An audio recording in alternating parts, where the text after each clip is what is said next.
तो अपनी कुर्सी की पेटी बढ़िया से बांध लो, वीडियो को रखो फुल स्क्रीन मोड पे। लेकिन आज की दौर में ना ओम्स लॉ का कोई इतना खास यूज है नहीं। क्यों है? आपसे पूछा ये स्लोप किसको रिप्रेजेंट करता है?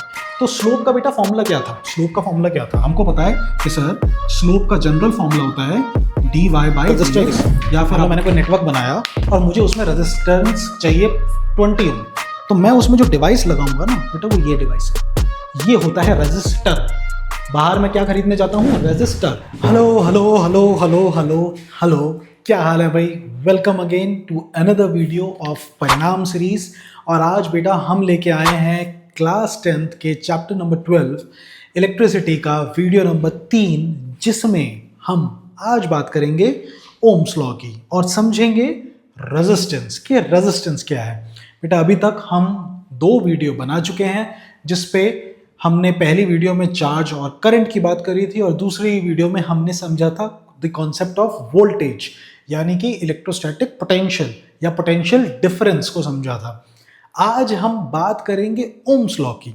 तो जो बच्चे पहली बार आए हैं उन सभी का स्वागत है फिजिक्स टिप्स एंड ट्रिक्स पे, और मेरा नाम वरुण, जी हाँ। और आज इस वीडियो को बहुत ही धमाकेदार स्टाइल में हम समझने वाले हैं और न्यूमेरिकल्स लगाने वाले हैं, क्योंकि अब बेटा अब से जो कॉन्सेप्ट की कॉम्प्लेक्सिटी है और जो न्यूमेरिकल्स हैं वो बढ़ जाएंगे, ठीक है ना?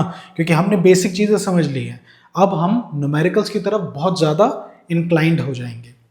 अब अपनी कुर्सी की पेटी बढ़िया से बांध लो, वीडियो को रखो फुल स्क्रीन मोड पे, और भैया जो बच्चे पहली बार आए हैं वो चैनल को लाइक शेयर सब्सक्राइब करो, इतनी मेहनत कर रहे हैं तुम्हारे लिए, ठीक है ना? चलिए without wasting any time start करते हैं बेटा इस वीडियो को। तो समझते हैं हमारे ओम्स लॉ को। ओम्स लॉ है क्या?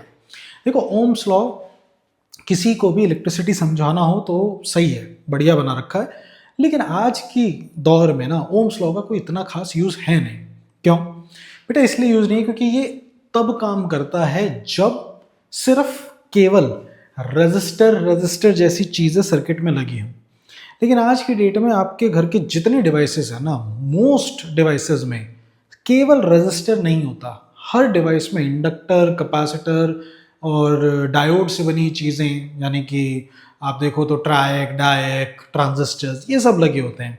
जैसे तुम्हारा फ़ोन, तुम्हारा लैपटॉप, तुम्हारा आईपैड, तुम्हारा आईपॉड, तुम्हारा कोई भी म्यूज़िक प्लेयर, तुम्हारा टेलीविज़न, एलईडी, इन सभी में ओम्स लॉ वैलिड नहीं। तो सर हम पढ़ क्यों रहे हैं? Welcome to India CBSE. देखते हैं वो चीज़ जो जिस खास यूज़ में नहीं आती। बात ये भी नहीं है, कुछ बेसिक इलेक्ट्रिसिटी तो समझनी पड़ेगी ना, इसलिए पढ़ रहे हैं, ठीक है ना? अब देखते हैं कि क्या है ओम्स लॉ, ये लॉ कहता क्या है। तो बेटा ये लॉ ये बोलता है, ओम्स लॉ ये कहता है कि जो किसी भी सर्किट में, कोई भी सर्किट है, किसी भी क्लोज सर्किट में जो करंट चल रहा है ना, वो पोटेंशियल के यानी कि वोल्टेज के डायरेक्टली प्रोपोर्शनल है।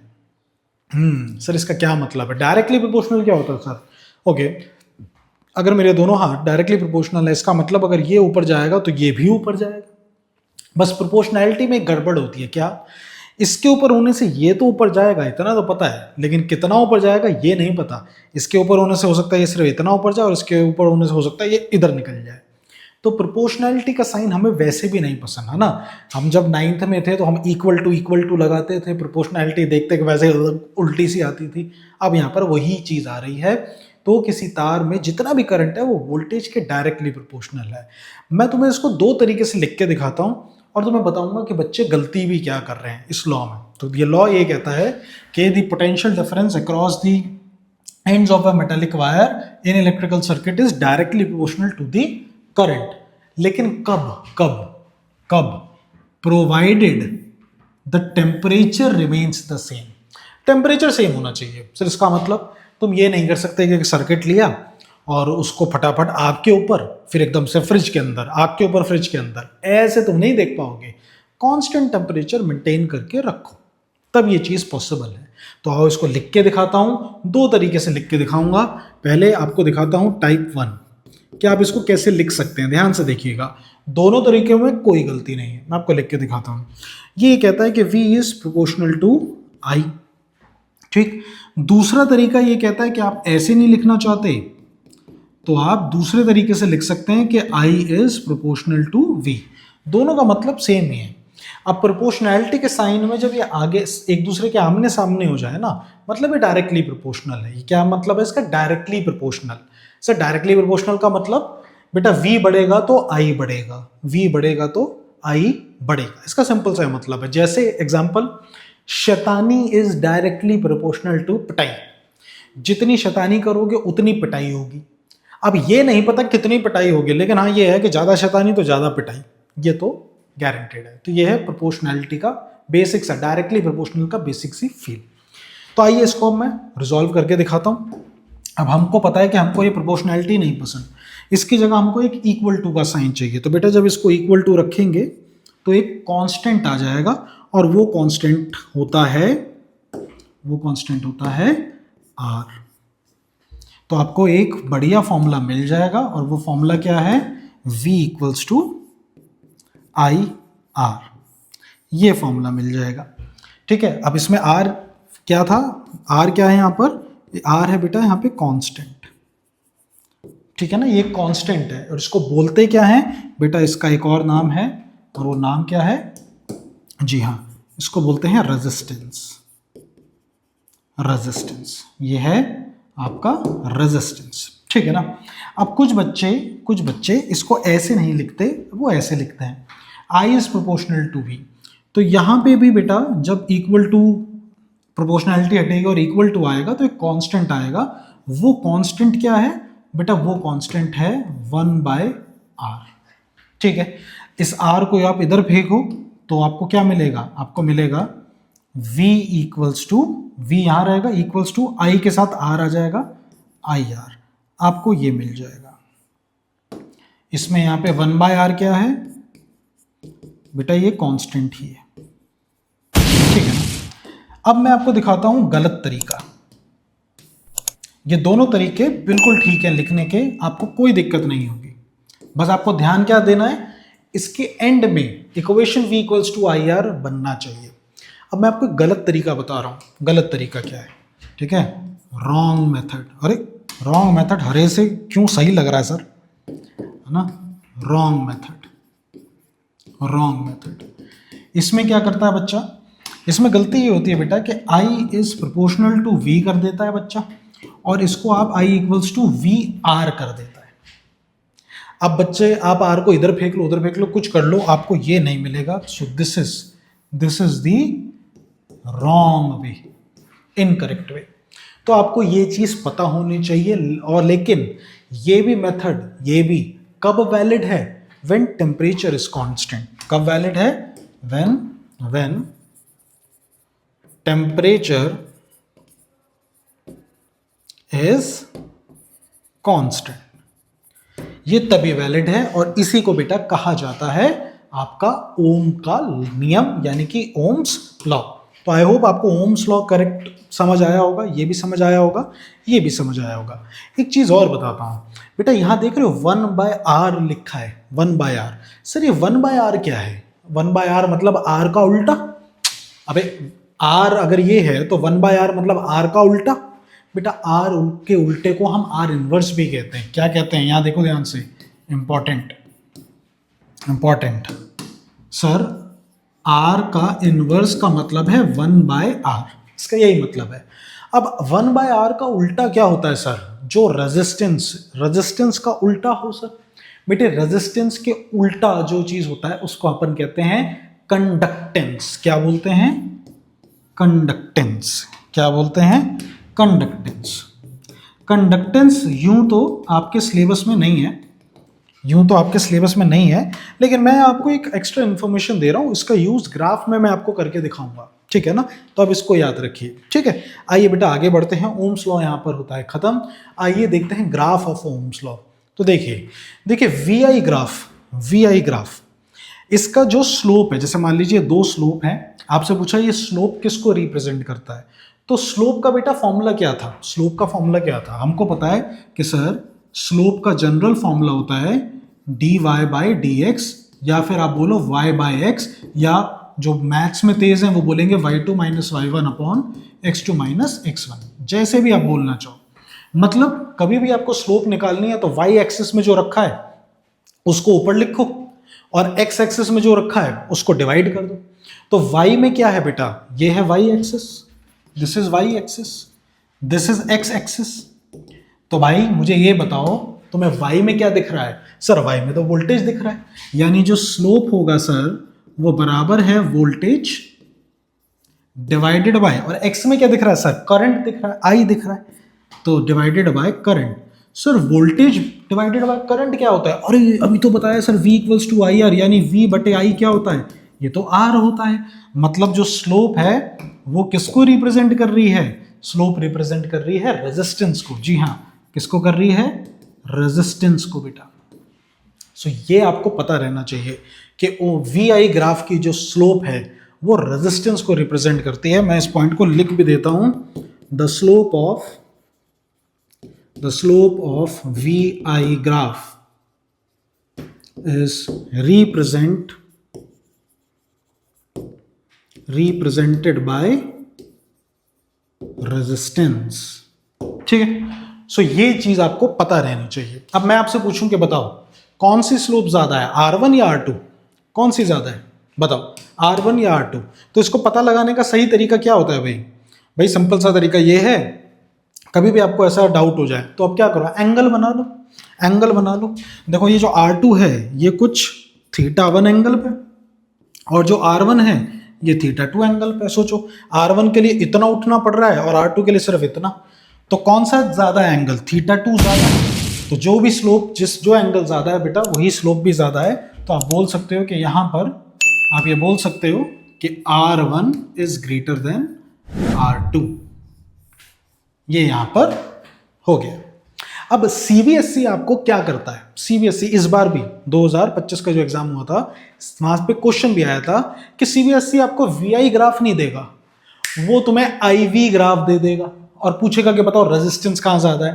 तो बड़ा सिंपल है भाई, अगर वीआई ग्राफ में ये सारा फंडा है तो आईवी ग्राफ में मामला उल्टा हो गया। तो आईवी ग्राफ में जो R4 है, अगर वीआई होता तो R1 ज्यादा था R2 से, लेकिन जब उसने ये पलट दिए, उल्टा कर दिया, तो आंसर भी उल्टा हो जाएगा।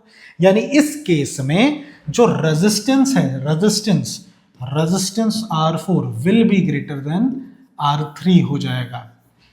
पॉइंट नंबर 1 जो तुम्हें पता रहना चाहिए। और सुनो सर, ये स्लोप किसको रिप्रेजेंट कर रहा है? तो भैया ये किसको कर रहा है? अगर आईवी इसने उल्टा कर दिया तो ये भी उल्टा हो जाएगा, मतलब ये आर इनवर्स को रिप्रेजेंट कर रहा है।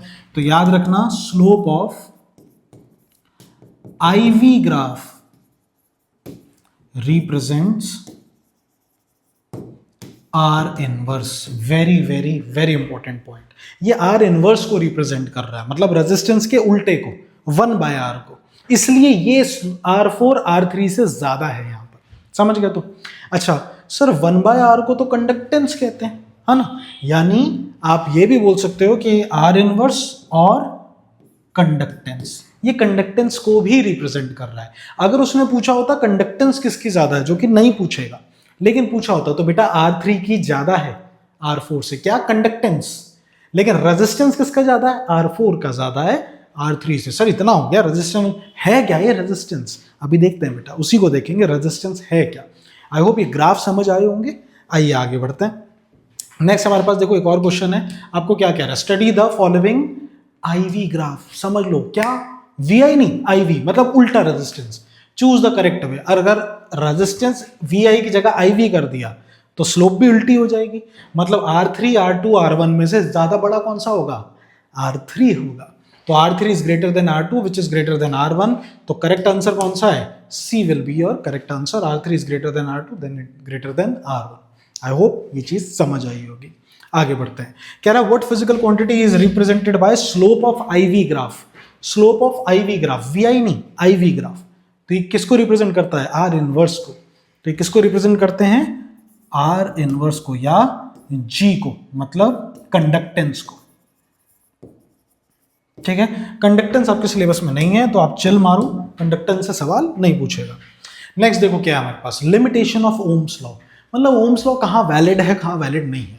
तो देखो ये हर जगह वैलिड नहीं होता, इसकी कंडीशन है। पहली टेम्परेचर की, तो ये तो आपने देख लिया कि अगर टेम्परेचर कांस्टेंट नहीं है तो ये वैलिड नहीं होगा। When the temperature is not constant it is not valid. अगर टेम्परेचर कांस्टेंट है तो वैलिड है, वरना नहीं।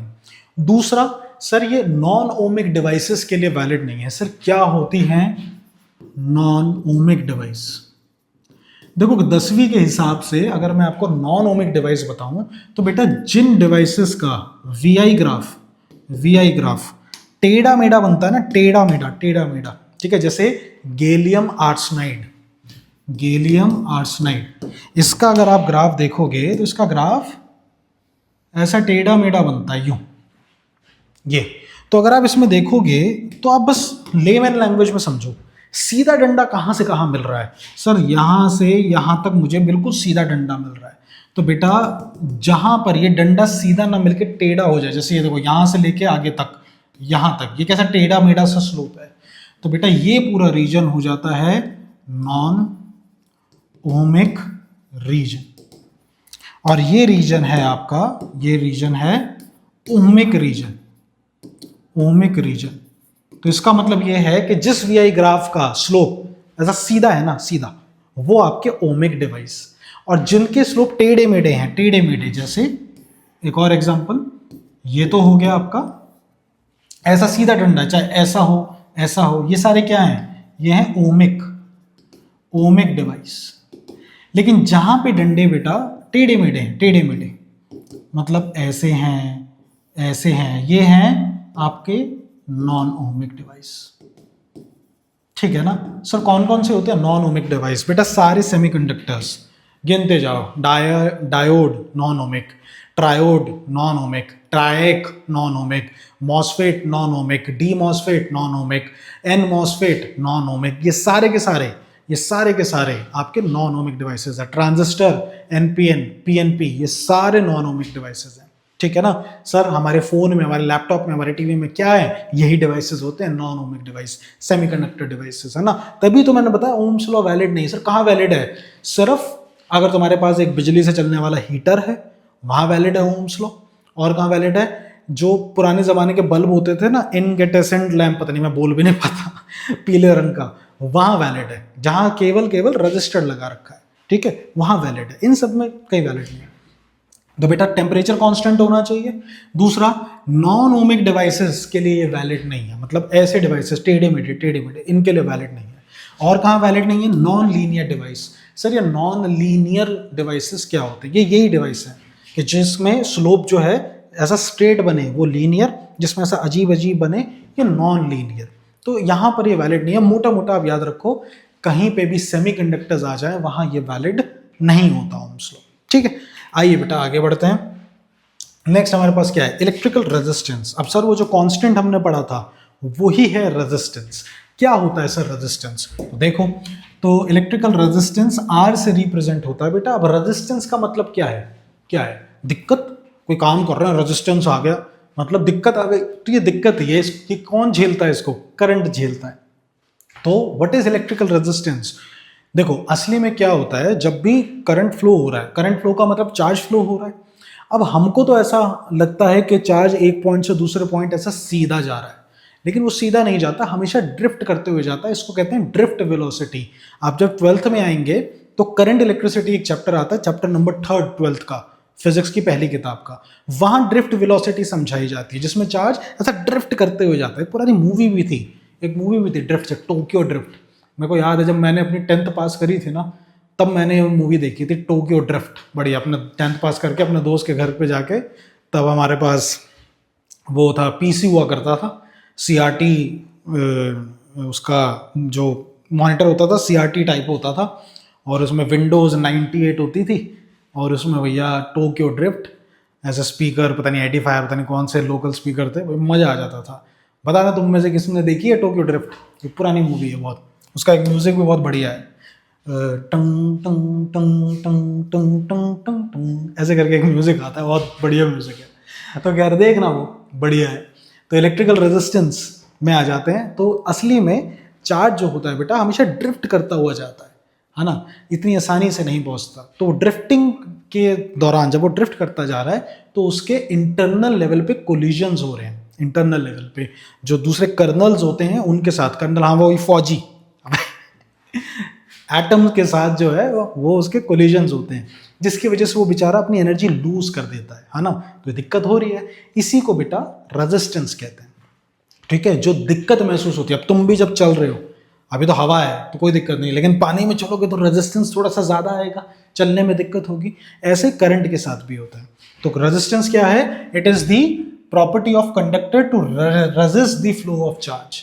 कोई भी कंडक्टर है उसमें जो चार्ज को रेजिस्टेंस महसूस हो रही है ना, उसी को बेटा हम क्या कहते हैं? रेजिस्टेंस कहते हैं। इलेक्ट्रिकल रेजिस्टेंस इसी को कहते हैं। तो इसका सिंबल होता है बेटा कैपिटल आर, ये आप याद रखें। फॉर्मूला इसका क्या होता है? अब देखो रेजिस्टेंस का कभी भी तुमसे पूछे what is the formula of resistance, तो रेजिस्टेंस का फॉर्मूला हमको पता है V equals to I R, लेकिन वो रेजिस्टेंस का फॉर्मूला नहीं है।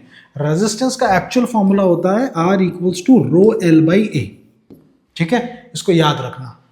अभी मैं आपको समझाऊंगा कि कैसे आया। तो रेजिस्टेंस का formula R equals to rho L by A. हाँ मुझे पता है, आपने एक और फॉर्मूला देखा है which is V equals to I R. इसमें देखो R को यहाँ रखो तो R बराबर है V बटे आई के। ठीक है, चलो अब मुझे फटाफट इस फॉर्मूले से देख के बताओ, ये दोनों आमने सामने, अगर V बढ़ेगा तो R भी बढ़ेगा, हैं? ऐसे पकड़ के ना ऐसे चक्कू मारूं, अबे ये नहीं बढ़ेगा, क्योंकि अभी तो बताया कि R क्या है, R क्या है, R क्या है, R क्या है? कांस्टेंट है। कांस्टेंट चीज बढ़ जाएगी। अबे कांस्टेंट कैसे बढ़ेगा? रेजिस्टेंस थोड़ी बढ़ेगा। अरे बेटा जब V बढ़ाओगे तो उसी रेशो में V बढ़ेगा, अगर V बढ़ जाएगा तो उसी रेशो में I भी तो बढ़ जाएगा, तो ये कांस्टेंट रहेगी। अरे ऊपर वाले को 10 रुपए दिए तो इसको भी 10 रुपए दे दिए, तो जितने पैसे इसके पास पहले थे जो इनका रेशो था वो तो सेम ही रहा ना, तो R तो कांस्टेंट रहेगा। मतलब वोल्टेज और करंट से आप रेजिस्टेंस को चेंज नहीं कर सकते, नहीं कर सकते। रेजिस्टेंस का फॉर्मूला इसलिए ये होता है। ठीक है, हाँ न्यूमेरिकल जब आप सॉल्व करोगे तो V equals to I R का फॉर्मूला हम यूज करेंगे, कोई ऐसी दिक्कत नहीं है। ठीक है, तो यहाँ पर ये फंडा क्लियर रखो भाई अपना, इसमें गलती मत करना। नेक्स्ट आते हैं, नेक्स्ट क्या है? यूनिट बताओ। यूनिट ऑफ रेजिस्टेंस क्या है? तो बेटा इसकी यूनिट होती है ओम। ओम होता है ना, ओम नमः स्वाहा, वही है ओम यूनिट। ठीक है, अब ये चीज याद रखना, अब जब भी कहीं रेजिस्टेंस का ओ या ओम का सिंबल बनाना हो तो ओम का भी सिंबल हम ऐसे बनाते हैं। ठीक है, जिसको बनाना नहीं आता, देखो एक सीधा डंडा, फिर एक गोला और फिर एक और डंडा, गोला पूरा नहीं करना। This is the symbol of resistance. आइए आगे आते हैं। मीटर बताओ भाई, ये तो सबको याद है, कल बताया था। जो मीटर ओम को नाप ले वो बन जाएगा, करेक्ट, वो बन जाएगा ओम मीटर। ये बात समझ गए? वो बन जाएगा ओम मीटर। तो यहां पर इलेक्ट्रिकल रेजिस्टेंस की सारी बेसिक चीजें यहां खत्म होती है। अब सुनो, मैं तुम्हें दो चीज और बता रहा हूं। देखो इलेक्ट्रिकल रेजिस्टेंस क्या है, ये तो प्रॉपर्टी है, प्रॉपर्टी, अब समझना। लेकिन तुम मेरे मुंह से बार बार एक शब्द सुनोगे, रजिस्टर, टेंस नहीं, टर क्या है? टर, ये क्या है? तो याद रखो बेटा, रजिस्टर जो है ना, ये वो डिवाइस है जो रेजिस्टेंस देती है, जो रेजिस्टेंस की प्रॉपर्टी रख के चलती है। इसको समझना। जैसे एग्जांपल, मैं अगर तुम्हें ये दिखाऊं, मैं तुम्हें अगर इलेक्ट्रिकल रजिस्टर दिखाऊं, मान लो मैंने कोई नेटवर्क बनाया और मुझे उसमें रेजिस्टेंस चाहिए 20 ओम, तो मैं उसमें जो डिवाइस लगाऊंगा ना बेटा, वो ये डिवाइस है, ये होता है रेजिस्टर। बाहर मैं क्या खरीदने जाता हूं? रेजिस्टर। सर अभी तो बताया कंडक्टर की प्रॉपर्टी है। हाँ, हर एक के अंदर, हर एलिमेंट के अंदर कुछ रेजिस्टेंस होता है। ये वो एक्सटर्नल रेजिस्टर है जो मैं सर्किट में लगाता हूं ताकि उसका रेजिस्टेंस बढ़ा सकूं। क्या बात आप समझ गए? तो ये है एक्सटर्नल रेजिस्टर जिसको हम यूज करते हैं, और जिस भी नेटवर्क में यूज कर रहे हैं उस नेटवर्क के अंदर खुद का भी कुछ रेजिस्टेंस रहता है। तो वो जो खुद का रेजिस्टेंस है ना, उसको कहते हैं इंटरनल रेजिस्टेंस। ये क्या है? External resistance. ठीक है, तो यंत्र का नाम है रजिस्टर, और रजिस्टर की करंट को अपोज करने की प्रॉपर्टी को हम कहते हैं रेजिस्टेंस। हालांकि इतना डेप्थ में जाने की जरूरत नहीं है। आप सवाल में मैं आपको बोल सकता हूं कि भैया find the resistance of this register या ऑफ दिस कंडक्टर, तो भी चल जाएगा, लेकिन ये पता होना चाहिए टर और टेंस में क्या फर्क है। अब जैसे मैंने आपको प्रैक्टिकल डिवाइस दिखाया, ये क्या है, ये भी रजिस्टर है, रजिस्टर। इसमें देखो एक कलर कोडिंग होती है, कलर कोडिंग। ये कलर कोडिंग पहले सिलेबस में था, अब नहीं है। इस कलर कोडिंग से क्या होता था, इस कलर कोडिंग से आप इसकी वैल्यू बता सकते थे, है ना। तो इसकी पूरी वैल्यू और टॉलरेंस भी बता सकते थे। और इसको पकड़ने का तरीका भी ये होता है कि जो गोल्ड और सिल्वर कलर की जो रंग होता है वो सबसे एंड में होता है, ठीक है। अब ये सिलेबस में नहीं है तो इस पर बात नहीं कर सकते, लेकिन ये बेटा वैल्यू फिक्स रहती थी। ये कैसी है, फिक्स रजिस्टर, फिक्स रजिस्टर, ठीक है।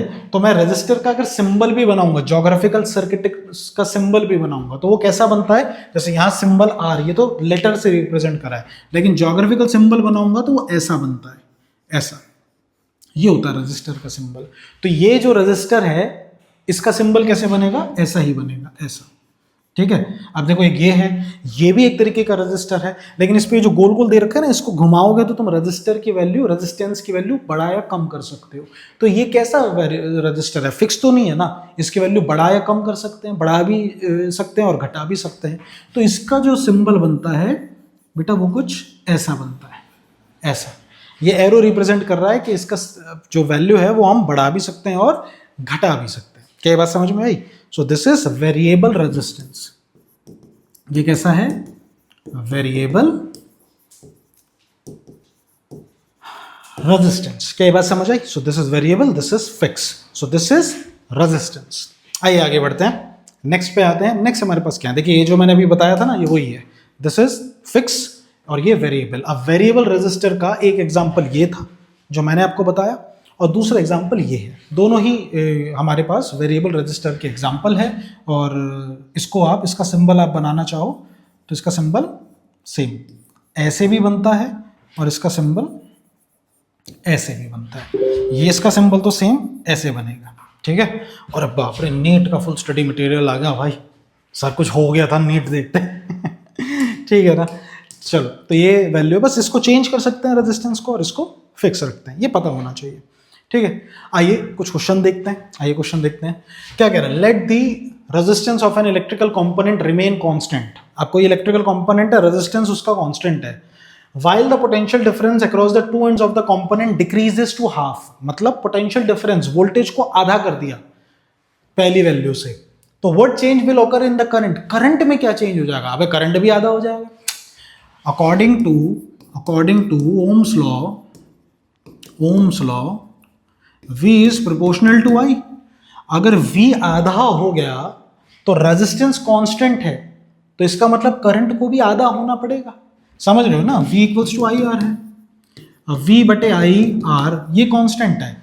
अब सोचो, अगर V को आधा कर दिया तो इसके बराबर, अगर I को ऐसे ही छोड़ दिया तो ये तो V, ये कितना बन जाएगा, ये तो हो जाएगा V बटे I, ये तो हाफ V I हो जाएगा। इसको सॉल्व करेंगे तो क्या बन जाएगा, ये बन जाएगा 1/2 टाइम्स ऑफ I, ये बन जाएगा। VI क्या था, VI क्या था, R के बराबर था, तो ये कितना बन जाएगा 1/2R। ये तो बैलेंस ही नहीं हुआ, नहीं हुआ। इसका मतलब करंट को भी आधा होना पड़ेगा, इसका मतलब करंट को भी आधा होना पड़ेगा। तो करंट में क्या चेंज आएगा, current will also reduces to half। Current भी अपनी वैल्यू का आधा हो जाएगा, ठीक है। तो ये चीज याद रखना। आगे बढ़ते हैं। What happens to the resistance if the voltage increase 2 times। बताओ, voltage V equals to I R था, V equals to I R था, अब वोल्टेज ट्वाइस हो गई तो रेजिस्टेंस कुछ फर्क नहीं पड़ेगा, कांस्टेंट होता है, तो no change.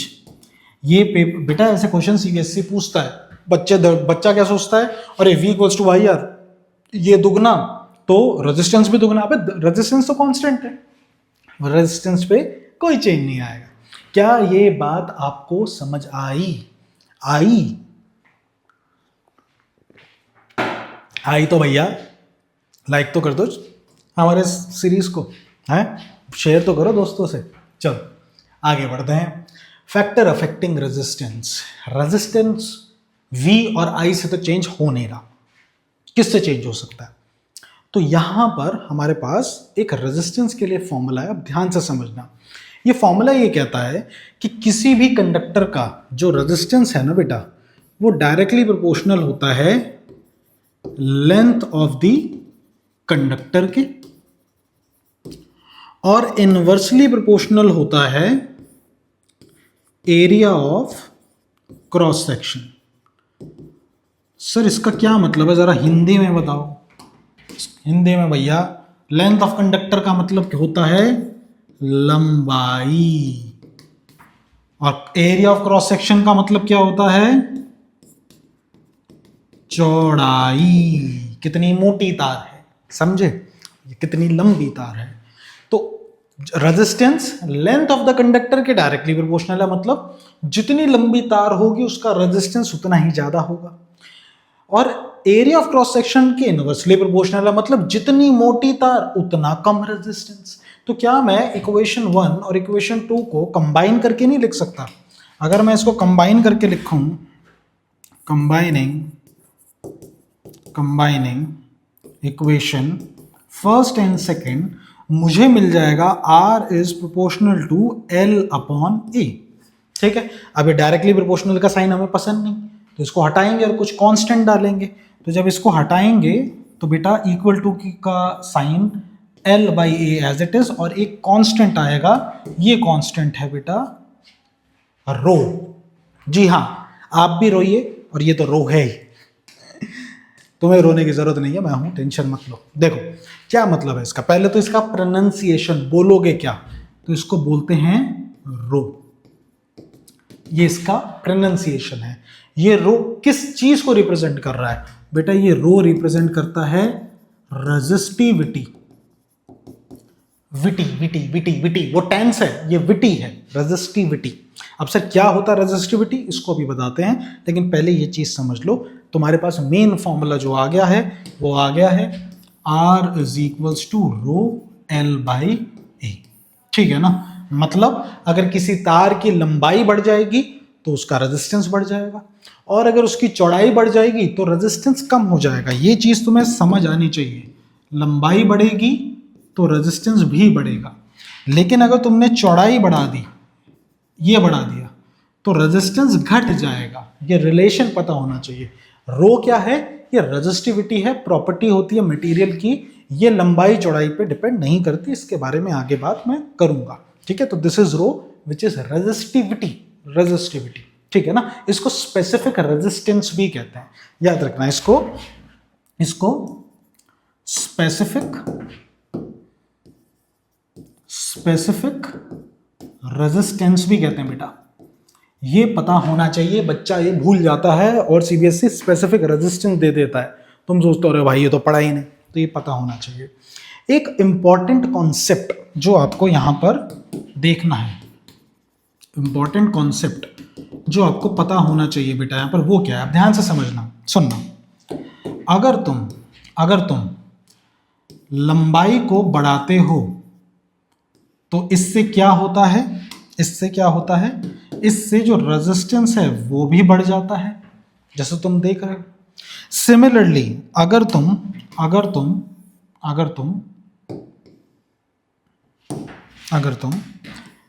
Area of cross section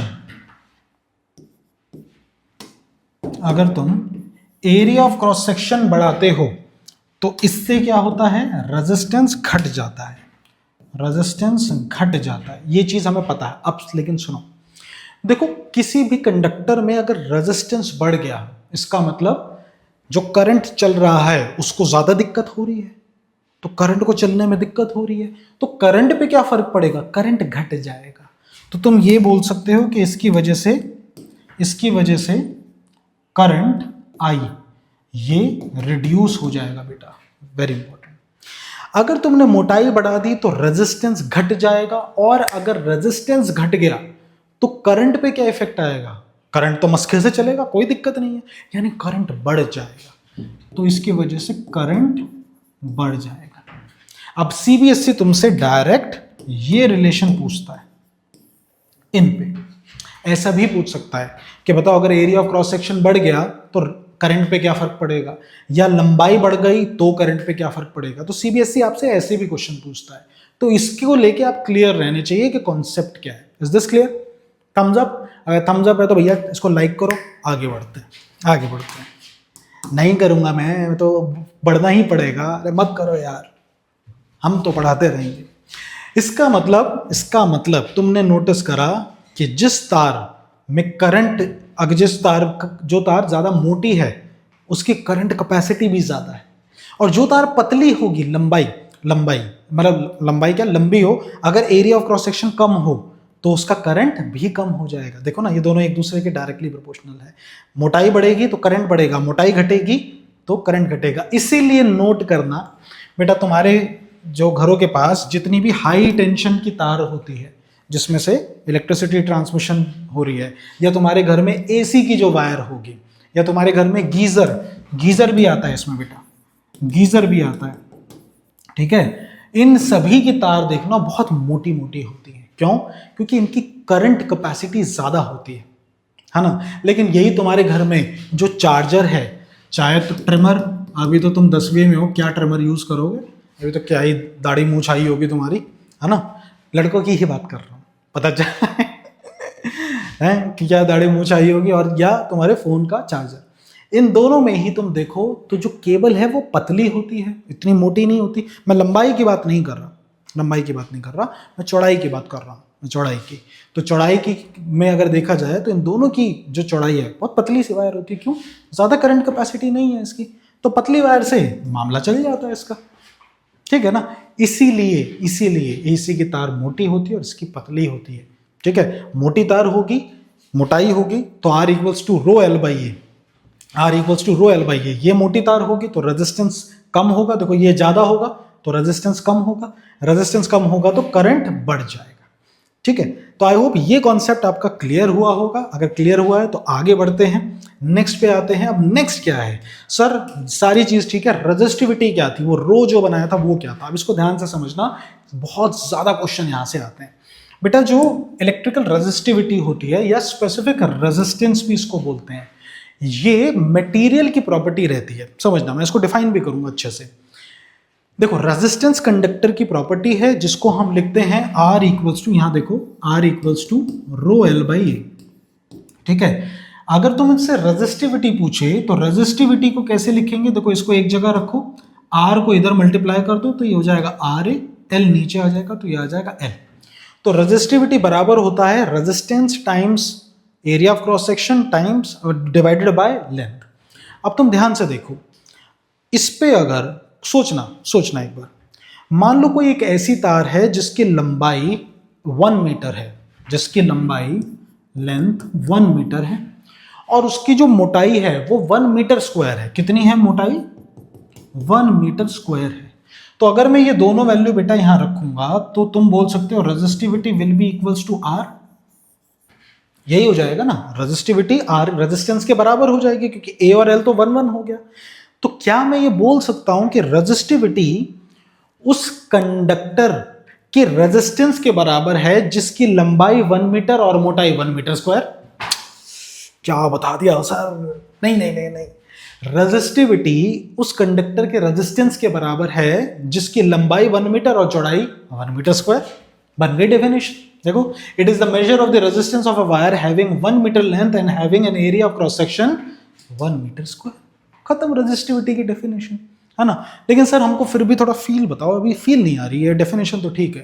देखो क्या होता है बेटा, जितने भी संसार में एलिमेंट्स है ना, सब के अंदर अपनी अपनी कुछ प्रॉपर्टी होती है जो करंट को अपोज करते हैं।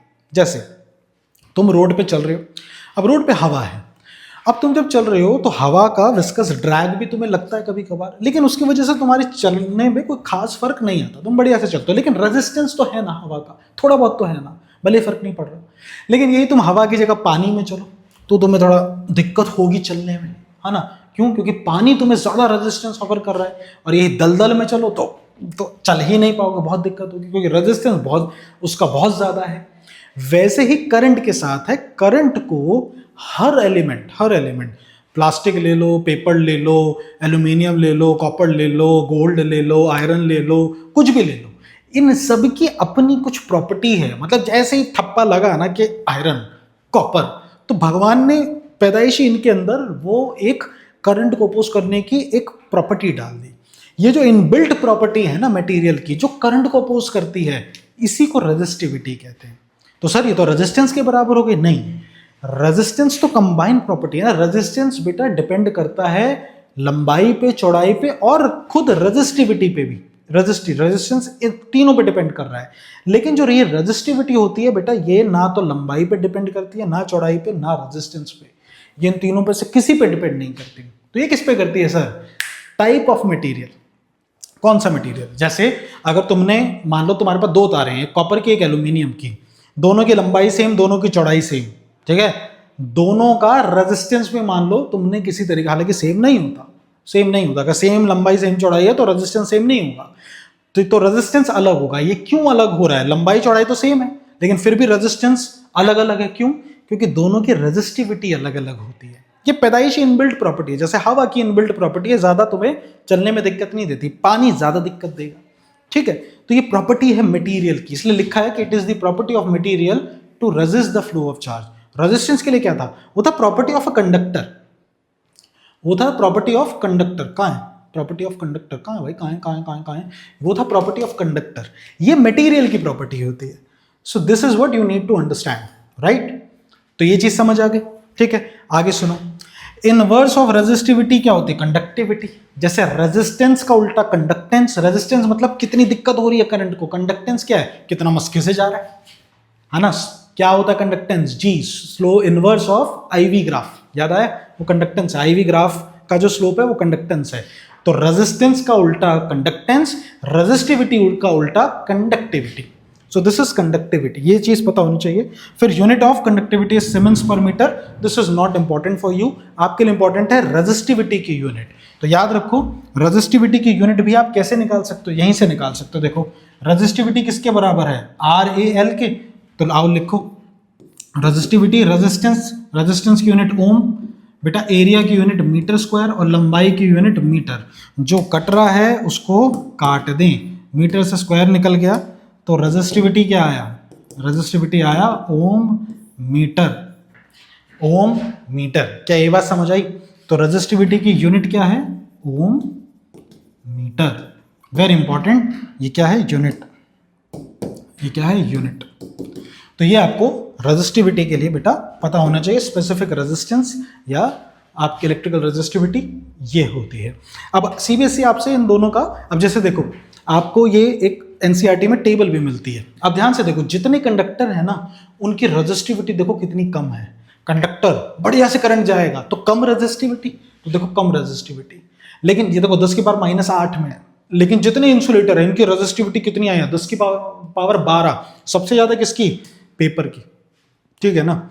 सबसे कम रेजिस्टिविटी किसकी है? बेटा सिल्वर की। इसका मतलब बेस्ट कंडक्टर कौन सा होता है? सिल्वर होता है। याद रखो, याद रखो, resistivity, silver is best conductor, best conductor, best conductor. तो सर अगर सिल्वर बेस्ट कंडक्टर है तो हम सिल्वर की तार क्यों नहीं लगाते? क्योंकि सिल्वर की तार लगाओगे तो तुम में से कोई ना कोई बिजली काटेगा, फिर चढ़ेगा खंबे पे, फिर सिल्वर की तार काटेगा, मम्मी के लिए गहने और ट्यूशन की फीस दे देगा, बाकी की पार्टी करेगा, है ना। कॉस्ट इफेक्टिव, कॉस्ट इफेक्टिव नहीं है, वो इतनी महंगी पड़ जाएगी कि बिजली ट्रांसमिशन कोई झेल ही नहीं पाएगा। इसलिए हमने बीच का एक रास्ता निकाला, हमने सिल्वर की जगह कॉपर को यूज करा, जो सेकंड नंबर पे है, कॉपर को यूज करा। कॉपर ना तो इतना महंगा है, कॉपर को इंडस्ट्रियल गोल्ड भी कहते हैं, वैसे इंडस्ट्रियल गोल्ड भी कहा जाता है बेटा कॉपर को। किसको? कॉपर को। अगर तुम यहाँ दिल्ली में एक जगह है भवाना, भवाना की तरफ जाओगे तो वहाँ पर बहुत सारी फैक्ट्रीज हैं जो इलेक्ट्रिकल वायर मैन्युफैक्चर करती है। मतलब भवाना में एंटर होते है तो हवा भी भारी भारी सी लगेगी, इतना पॉल्यूशन रहता है वहाँ।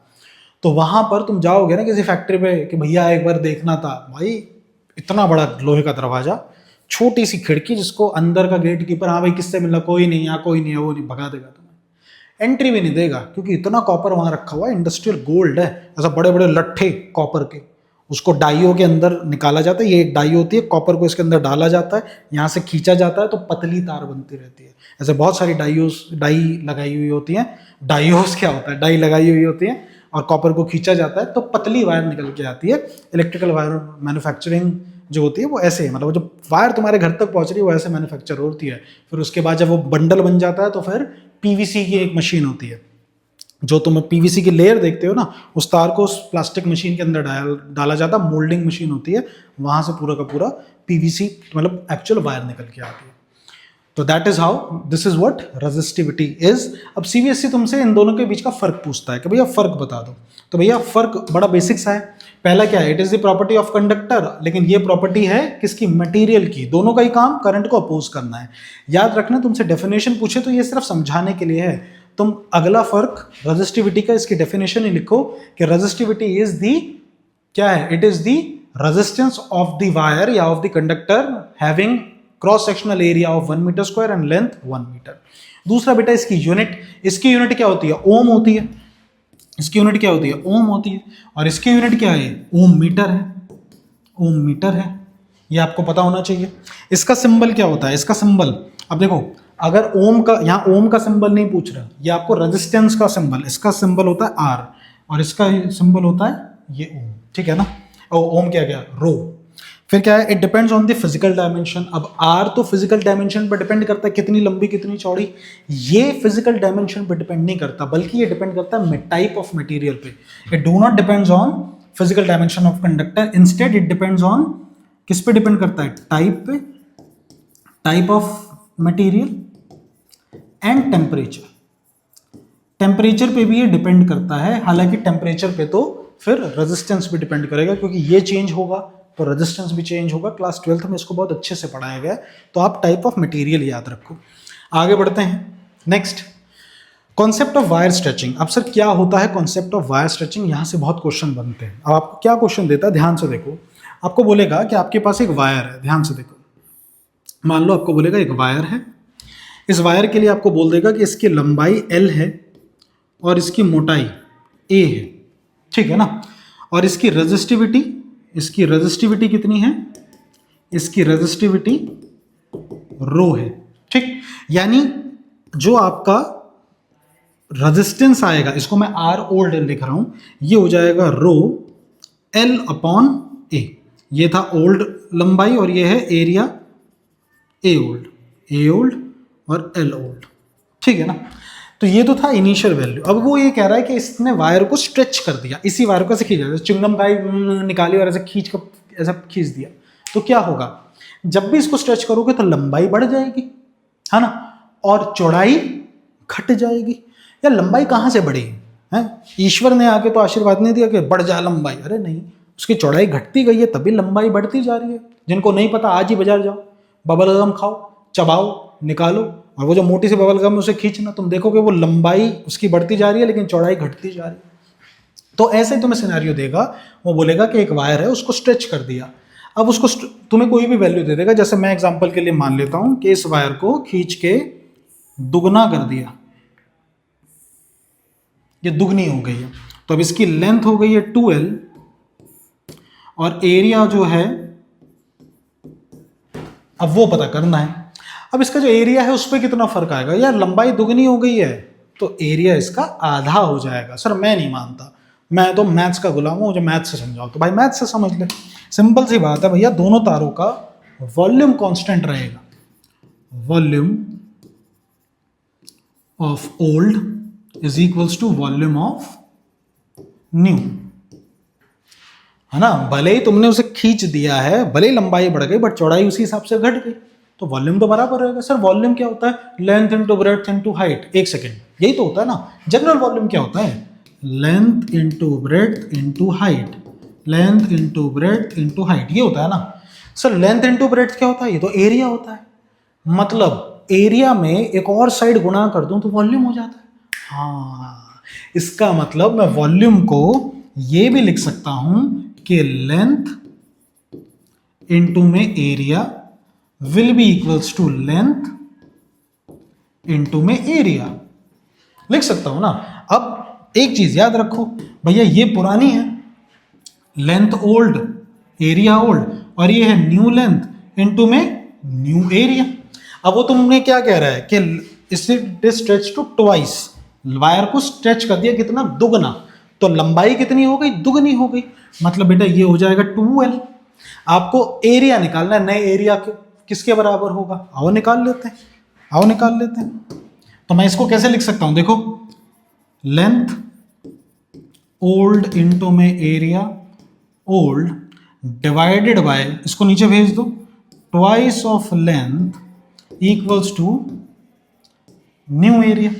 अब सुनना, नई लेंथ कितनी हो गई, पुरानी के दुगनी, एल न्यू कितनी हो गई, ट्वाइस ऑफ एल ओल्ड, ये हो गया ना।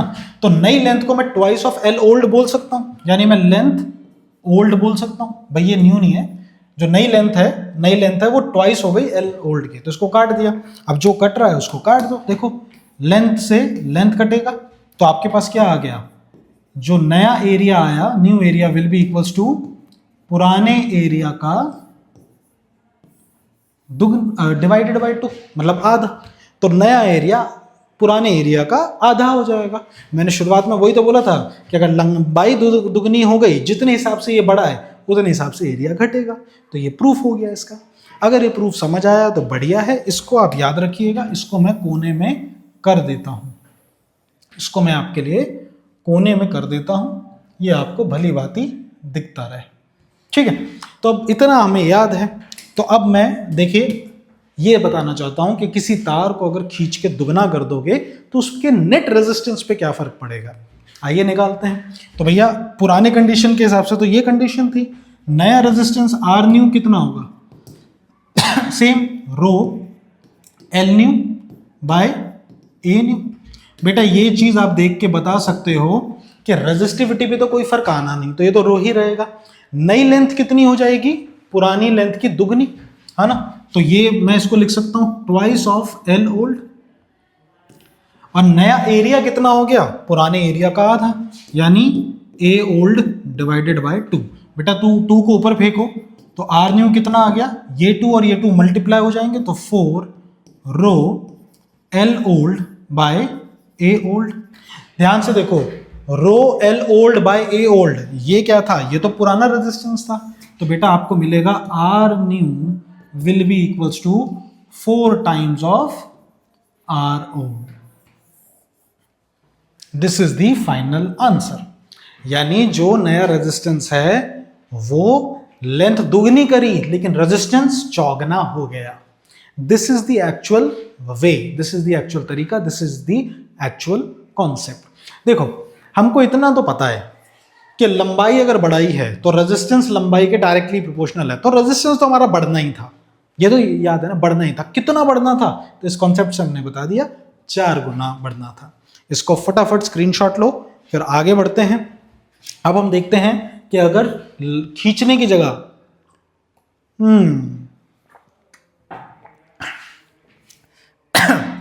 अगर कंप्रेस कर दिया होता तो क्या होता। इसका मतलब ये है कि मान लो आपके पास ये एक तार है, ये एक तार है, लेकिन उसने इसे कंप्रेस कर दिया। कितना कंप्रेस कर दिया,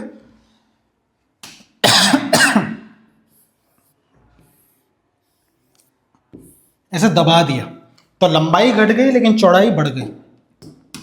ये मान लो इसकी लंबाई है और ये इसकी चौड़ाई है, ठीक है। ये था पुराना, ये भी पुरानी, और अब इसकी कुछ नई लेंथ आ गई और ऐसे ही मोटाई भी नई हो गई। और उसने आपको ये बता दिया कि इसको इतना दबाया हमने कि इसकी मोटाई दुगनी कर दी इस बार। मतलब जो ए न्यू है वो दुगना कर दिया ए ओल्ड के, ठीक है। तो लेंथ पे क्या फर्क पड़ेगा, अब सोचो। मोटाई अगर बढ़ गई तो लंबाई घट गई होगी, दिख भी रहा लंबाई घट गई। कितनी घट गई, अगर ये दुगना कर दिया, नया एरिया दुगना हो गया पहले से, तो लंबाई आधी हो जाएगी। कैसे हो जाएगी, सेम कॉन्सेप्ट, क्योंकि सर वॉल्यूम तो सेम ही रहेगा ना। वॉल्यूम, पुराना वॉल्यूम बराबर हो जाएगा नए वॉल्यूम के। वॉल्यूम अभी मैंने समझाया क्या है, एरिया इंटू लेंथ। तो पुराना एरिया इंटू में पुरानी लेंथ बराबर हो जाएगा नया एरिया इंटू में नई लेंथ के बराबर। अब बस चीजों को रखना है और आपका आंसर आ जाएगा। देखो नया एरिया कितना हो गया, पुराने एरिया का ट्वाइस, तो ए न्यू की जगह मैं ट्वाइस ऑफ ए ओल्ड बोल सकता हूं, इंटू में L new will be equals to A old times L old. देखो ये ऐसे चलेगा। अब नई लेंथ किसके बराबर कितनी हो जाएगी, आ जाओ देख लेते हैं। देखो जो कट रहा है उसको काट दो, यहीं काट दो बेटा। ए ओल्ड से ए ओल्ड गया तो एल न्यू किसके बराबर आ गई, एल न्यू आ गई एल ओल्ड डिवाइडेड बाई 2 नीचे आ जाएगा।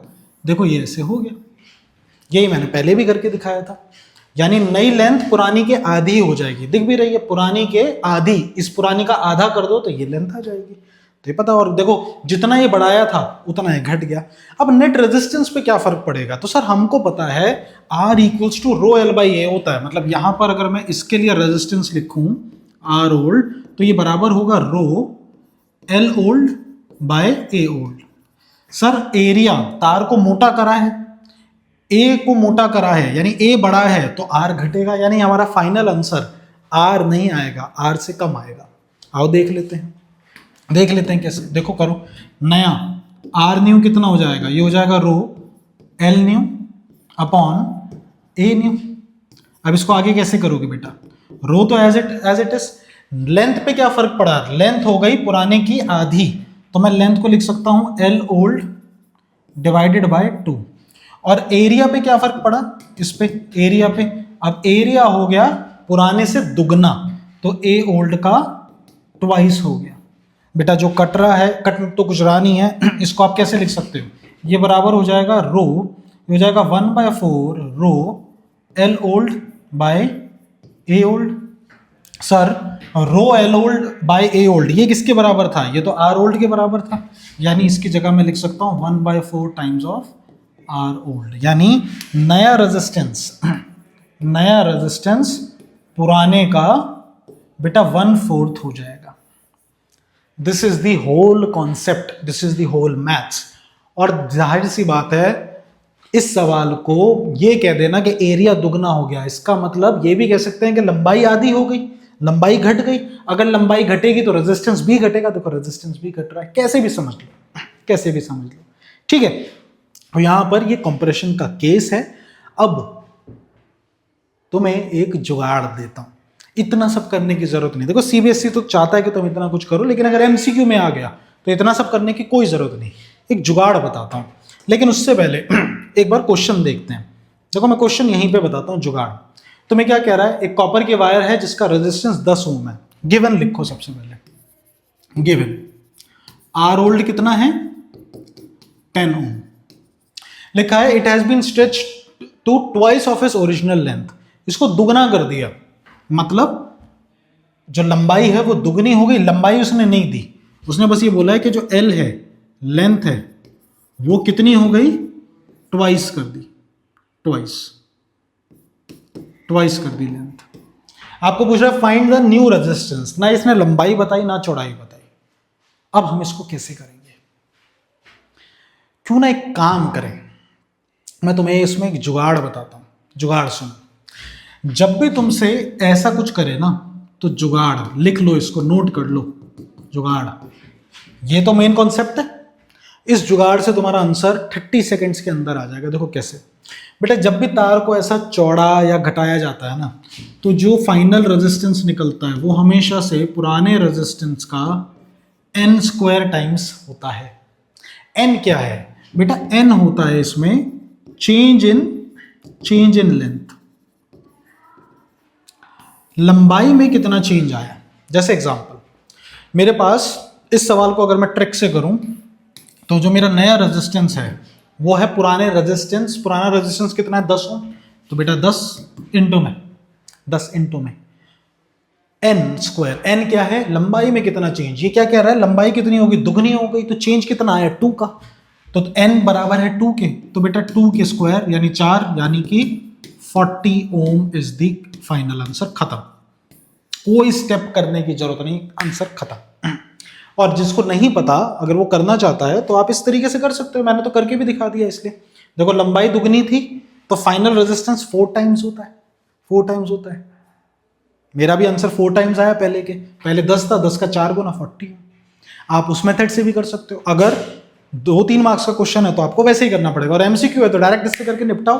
देखो फटाफट निपटाते हैं। The resistance of wire is R ohm, it is melted and stretch to n times, इसको n टाइम्स कर दिया, स्ट्रेच करके n टाइम्स कर दिया, तो फाइनल क्या आएगा, फाइनल मैंने आपको ट्रिक दी है, एन स्क्वायर आर, ये B is the correct answer. आगे और क्या कह रहा है, plastic insulation surrounded a wire, एक वायर है जिसपे प्लास्टिक की इंसुलेशन है जिसका डायमीटर डी है और लेंथ एल है, ठीक है, डायमीटर दे दिया, ये प्लास्टिक की इंसुलेशन है, इसका डायमीटर तुम्हें दे दिया डी और इसकी लेंथ जो लेंथ है पूरी वो L they the.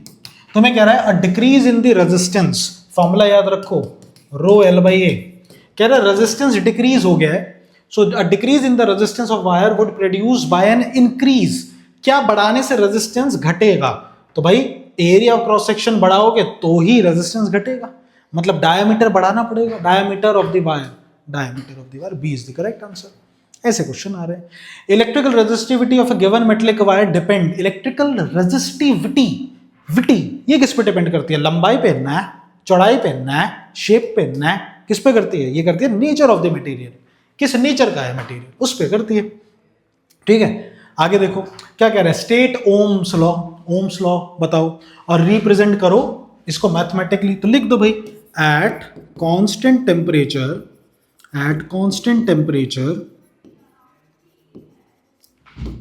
the current in a wire is directly proportional to the potential या voltage across the ends of the wire या ऑफ द कंडक्टर। मैथमेटिकली कह रहा है तो भाई V is proportional to I, यानी V इक्वल्स टू IR, ये represent कर दिया हमने, कब, at when T is constant, temperature constant होना चाहिए, यहाँ T टेम्परेचर है। आगे क्या कह रहा है, डिफाइन 1 ओम को कैसे डिफाइन करोगे, तो ये तो A पार्ट था, देखो B मैं करके दिखा रहा हूँ बेटा, 1 ओम को कैसे डिफाइन करेंगे, देखो V इक्वल्स टू IR, तो V बाय आई क्या हो गया, R के बराबर। अब तुम मान के चलो वोल्टेज 1 वोल्ट है और करंट भी 1 एम्प है, तो ये 1 R यानी कि 1 ओम के बराबर हो गया। इसको लिखेंगे कैसे, 1 ohm is the electrical resistance in a conductor whose voltage is 1 volt and current is 1 ampere, खत्म। It is equal to the conductor having voltage of 1 volt and current 1 ampere, ये होता है बेटा 1 ओम। आगे क्या कह रहा है, what is the resistance of a conductor through which a current of 0.5 ohm flows when potential difference is 2 volt। तो ये तो भाई न्यूमेरिकल दे दिया, देखो प्रीवियस ईयर के क्वेश्चन है बेटा ये सारे देखो कैसे करेंगे, सी पार्ट यहाँ ऊपर कर रहा हूँ। तो भाई तुम्हें गिवन क्या क्या है, गिवन लिख लो, गिवन क्या क्या है, आपको है करंट गिवन है 0.5 एम्पियर, आपका पोटेंशियल डिफरेंस गिवन है 2 वोल्ट, आपसे क्या पूछा, रेजिस्टेंस पूछा है, तो बेटा आर किसके बराबर होता है, V बाय आई के, V है कितना 2, I कितना है 0.5 मतलब आधा, इसका आधा ऊपर करो तो ये आ जाएगा 4, तो रेजिस्टेंस विल बी 4, ठीक। नेक्स्ट देखो, calculate the resistance of a 1 kilometre long copper wire, 1 kilometre लंबी, गिवन लिखो, गिवन क्या है, लेंथ आपको गिवन है, लेंथ कितनी 1 किलोमीटर, 1 किलोमीटर मतलब 10 की पावर 3 मीटर, कॉपर वायर जिसका cross sectional area 2 into 10 power -2 centimetre square है, एरिया कितना है 2 इंटू 10 पावर -2 सेंटीमीटर स्क्वायर। बेटा हम मीटर में लेते हैं तो इसको मीटर में कन्वर्ट करोगे तो 1 meter equals to 100 centimeter, 1 meter को सेंटीमीटर, 1 सेंटीमीटर को मीटर में कन्वर्ट करना होता है तो 100 से डिवाइड करते हैं। यहाँ पे 2 मीटर है, कैसे 2 सेंटीमीटर है, कैसे एरिया है ना, तो 2 साइड मल्टीप्लाई हुई होंगी, तो इसको 1/10 की पावर 4 से डिवाइड करेंगे, तो हमारे पास फाइनल आंसर आएगा 2 into 10 power -2 divided by 10 power -4। इसको सॉल्व कर लेना, तो इसको सॉल्व करोगे तो कितना आ जाएगा, इसको ऊपर फेंको तो ये मीटर में कितना आ जाएगा 2 इंटू 10 पावर, एक सेकेंड कुछ गड़बड़ हुई क्या, डिवाइड कर दिया मैंने, अरे क्या कर रहे हो सर, क्या कर रहे हो 10 पावर -4 ऊपर। देखो नीचे मैंने क्या सही करा था, नीचे लिखना था 1 के आगे 4 जीरो, तो वो लिखना था 10 की पावर 4, मैंने गलती से 10 की पावर -4 नीचे लिख दिया। तो -4 लिखना है तो मल्टीप्लाई करना पड़ेगा ना, तो ये आपका आंसर कितना आ जाएगा 2 इंटू 10 की पावर -6 तो ये -6 आ जाएगा मीटर स्क्वायर। तो ये आपके पास एरिया हो गया। आपसे क्या पूछा था, रेजिस्टिविटी ऑफ कॉपर। अच्छा, रेजिस्टिविटी रो भी आपको दे रखा है कॉपर का, ये कितना है बेटा 1.623 इंटू 10 की पावर -8। ठीक है, आपसे पूछा रेजिस्टेंस बता दो, तो आइए रेजिस्टेंस निकालते हैं बेटा। R equals to rho L by A होता है, वैल्यू रख दो। रेजिस्टिविटी कितनी है 1.623 इंटू 10 की पावर -8। लंबाई कितनी है 10 की पावर 3 और मोटाई कितनी है 2 इंटू 10 की पावर -6। अब जो कट रहा है उसको काट दो, आ जाओ इसको काट देते हैं, लाल यूज कर लेते हैं। देखो 10 की पावर 6 से ये जाएगा, ये बचेगा -2 और 3 को काटोगे तो 10 की पावर 1 बचेगा, तो आपको कितना मिलेगा, आपको मिलेगा 1.623 डिवाइडेड बाई 2, यहाँ 10 बचेगा, 10 को इससे मल्टीप्लाई कर दो, खत्म। अब 2 को 5 से डिवाइड कर दो, 2 पंजे 10, 5 को इससे करो तो आपका आंसर आएगा 5 3 15। अरे आपका फाइनल आंसर यहाँ लिख रहा हूँ ऊपर, फाइनल आंसर ऊपर लिख रहा हूँ।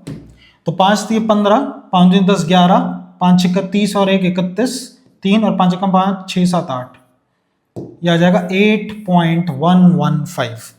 तो इतना रेजिस्टेंस आ जाएगा, 8.115 ओम का रेजिस्टेंस होगा। So that's it. यहाँ पे बेटा हमारी खत्म होती है तीसरी वीडियो भी। आई होप आपको मजा आ रहा होगा इस परिणाम सीरीज में। बहुत से बच्चों का प्यार भी मिलता जा रहा है, अपना प्यार दो। कैसे? चैनल को लाइक करो, शेयर करो और सब्सक्राइब भी करो। It is free for you, but इससे हमें बहुत मोटिवेशन मिलती है। मिलते हैं अगली वीडियो में जिसमें हम देखेंगे combination of resistance. Bye bye.